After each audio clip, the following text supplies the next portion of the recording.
G'day, Starlo here. Well, it's my last trout outing of the season. It's very early June, winter's just started, but it's come early this year. We've had a fairly big dump of snow and some very cold, windy weather over the last couple of days.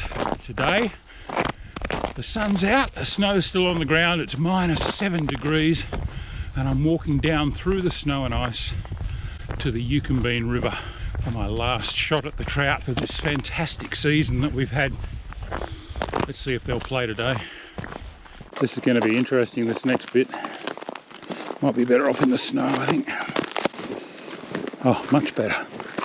Ah, it's powder. Could ski this. Oh. Found a hole.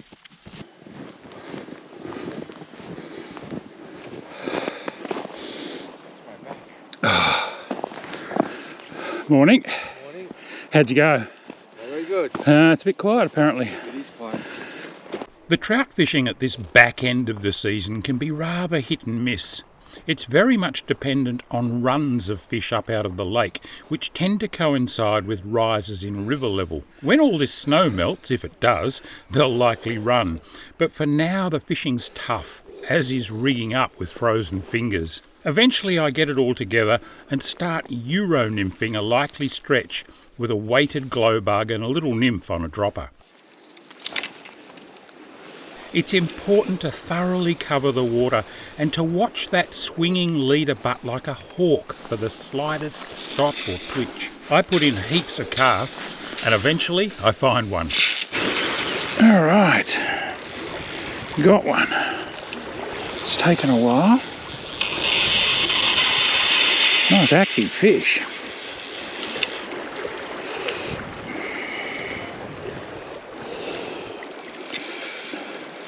Oh, he's taken off downstream and there's a tree there, but I got him around it.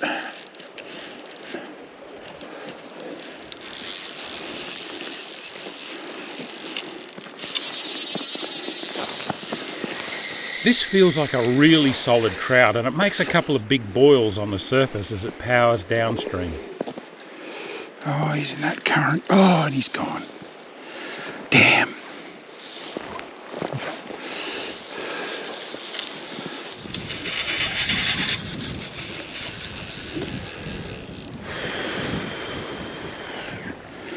Oh well, where there's one there'll be more.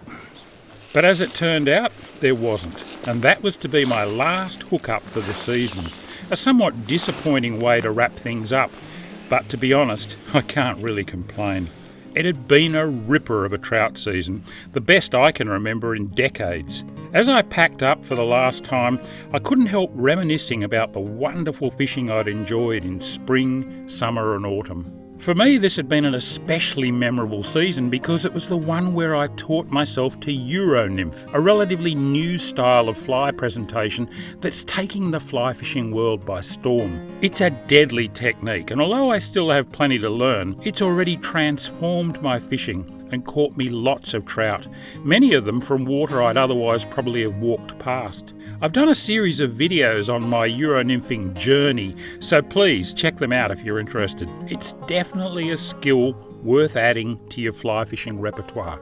I got into the boat and did some lock-style fishing this past season too. What a blast that is. Again, I learnt lots and was lucky enough to fish with some real experts, and I can't wait to have another crack at it next season. But as much as I enjoyed learning to Euro-nymph and lock-style fish from the boat, my most memorable sessions on the water this past season all came with a wispy 3-weight fly rod in my hand, either cane or composite, and a little dry fly tied to the end of my fine leader. Wet wading these gorgeous high country streams and flicking a dry onto every likely run and glide is my idea of heaven. And the fish don't need to be big to make it perfect. It's more about the place and the process itself. I just love it. Of course, it wasn't all 3-weight work. I pulled out the 5-weight a couple of times on slightly bigger or more challenging water where I needed to punch out a bit more line, and that was fun too. So was inching my way through dense undergrowth to sight cast a nymph to visible trout using my very ordinary looking cut down fly rod made from an old broken spin stick. And speaking of spin rods, I even picked one of those up for a couple of sessions, returning briefly to my trout fishing roots and catching them the way I did half a century ago, albeit with much more sophisticated tackle these days. Light line spinning for trout can be a blast, and it's highly effective too, but I must admit my real passion is the fly nowadays. There's just something so satisfying and incredibly engaging about it. My happiest hours on the water are definitely those when I'm waving a fly rod. Whether I'm casting a dry, a nymph and dry dropper, swinging a wet, punching out a team of lock flies, or flicking a couple of Euro nymphs, it's all good.